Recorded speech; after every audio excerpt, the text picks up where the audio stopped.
अविनाश त्रिपाठी जी अंतर्राष्ट्रीय समीक्षक भी हैं, फिल्म समीक्षक हैं और फेस्टिवल्स वगैरह में काफ़ी वक्तव्य होते हैं और कवि भी हैं। आइए अविनाश त्रिपाठी।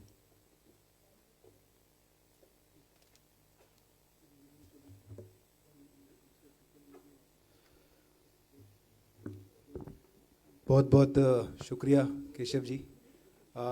मैं कोई भूमिका बांधकर अपने समय को बर्बाद नहीं करूंगा, बहुत थोड़ा समय है और मैं कोशिश करता हूं। मैं आज मंची कविया में बहुत सारी अलग अलग फेस्टिवल में और कवि सम्मेलन मुशायरों में अपनी गज़लें और कविताएं सुनाता हूं, लेकिन मैं कोशिश करूंगा साहित्य से संबंधित कोई मैं कविता सुनाऊं, मंची कविता ना सुनाऊं। मेरी किताब है हरफ हरफ इश्क और उसकी एक कविता है, मैं चाहूँगा कि आप गौर से सुने। कविता का जो उन्वान है वो है सुनो। तो यहीं से मैं शुरू करता हूँ कि प्लीज़ सुनो। सुनो, तुम्हारे होठों के पूरब में जो सूरज खिलता है, मेरी अधखुली आंखों में हर सुबह रोशनी का गलियारा खुलता है। सुनो, तुम्हारी होठों के पूरब में जो सूरज खिलता है, मेरी अधखुली आंखों में हर सुबह रोशनी का गलियारा खुलता है। सुनो, सुनो, बसंत के पीले मौसम जब सब शजर अपने बदन से सब्ज पत्तियां अचानक गिराने लगते हैं, तुम्हारी उदास पलकें जब पानी से भारी हो जाती हैं। सुनो, सुनो, रात की दीवार कितनी बार ढह जाती है। सुनो, रात की दीवार कितनी बार ढह जाती है जब तुम्हारी मुस्कुराहट का चंद्रमा पूरा गोल हो जाता है। सुनो, रात की दीवार कितनी बार ढह जाती है जब तुम्हारी मुस्कुराहट का चंद्रमा पूरा गोल हो जाता है। सुनो, तुम्हारे हृदय की प्रत्यंचा पर मेरे सीने की ओर जैसे ही तीर चढ़ता है, मेरे होंठ प्रेम के तीव्र आवेग में कंपन करते हैं।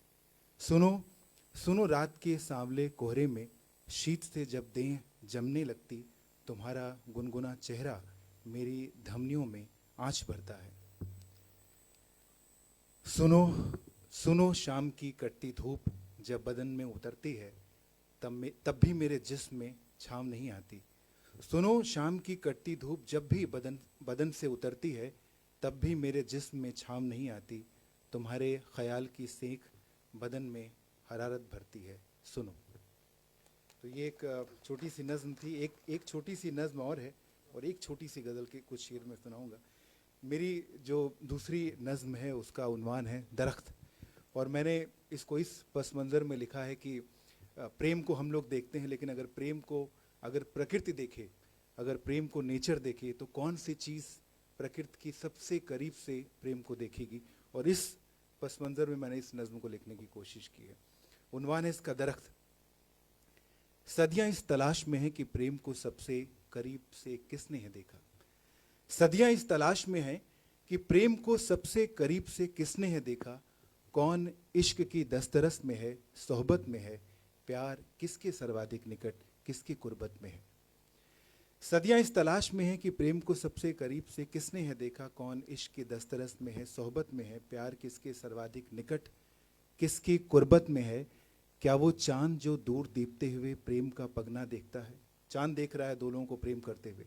क्या वो चांद जो दूर दीपते हुए प्रेम का पगना देखता है, पखवाड़े भर रश्क करता है, जलता है, फिर अमावस में छिपकर सब पर नज़र रखता है और इश्क के जलते बुझते चिराग की हर खबर रखता है। चांद अपनी तरीके से इश्क को देख रहा है। यूं तो दरिया भी छलक जाता है जब उसके सिरहाने पहला निष्पाप बोसा हो। यूं तो दरिया भी छलक जाता है जब उसके सिरहाने पहला निष्पाप बोसा हो। जोड़ों के पैरों को चुपके से नम करता है, फिर लहरों की जफ़ा देख गहरे में जाकर अपने अकेले होने का गम करता है।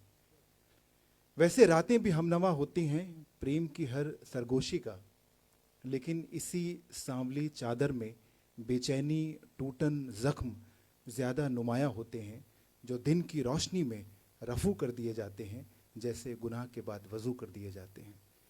वैसे रातें भी हमनवा होती हैं जो प्रेम की हर सरगोशी का, लेकिन इसी सांवली चादर में बेचैनी टूटन जख्म ज़्यादा नुमाया होते हैं, जो दिन की रोशनी में रफू कर दिए जाते हैं, जैसे गुनाह के बाद वज़ू कर दिए जाते हैं।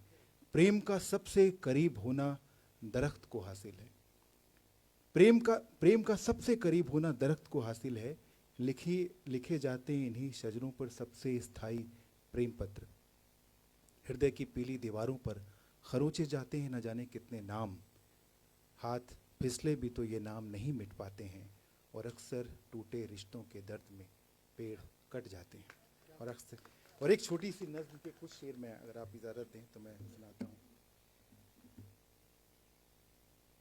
हालांकि मुझे पता है ये मंची कविता नहीं है तो थोड़ा सा मुश्किल है, बट मैं फिर भी मेरी गज़ल के कुछ शेर से शुरुआत करता हूँ कि तिश्ना लबों को देखकर समंदर हो गया।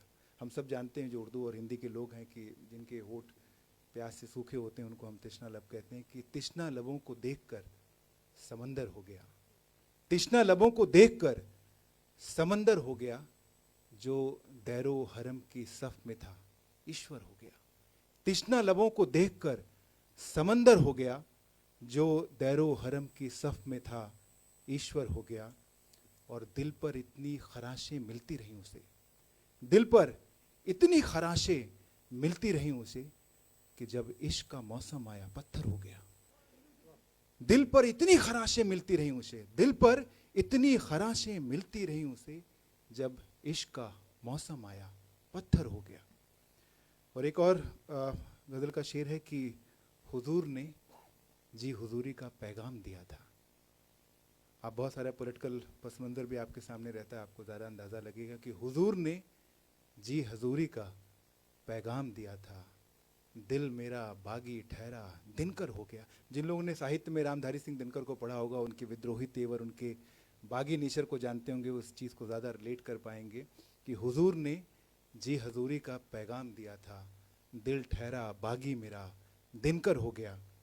और दो शेर और हैं इसके आखिरी इस गज़ल के कि तन्हा चल रहा था मैं मंजिल की जानिब, तन्हा चल रहा था मैं मंजिल की जानिब, पाँव में टूटा सफ़र तो लश्कर हो गया, पाँव में टूटा सफ़र तो लश्कर हो गया। और आखिरी शेर है कि एक अरसे तक वो मेरा रकीब बना रहा। रकीब हमारे दुश्मन को भी कहते हैं या प्रतिद्वंदी को भी कहते हैं, जो आपका कॉम्पिटिटर होता है उसको भी हम कहते हैं, कि एक अरसे तक मेरा रकीब बना रहा, शहर छूटने के दिन वो हम सफ़र हो गया, शहर छूटने के दिन वो हम सफ़र हो गया। Thank you so much.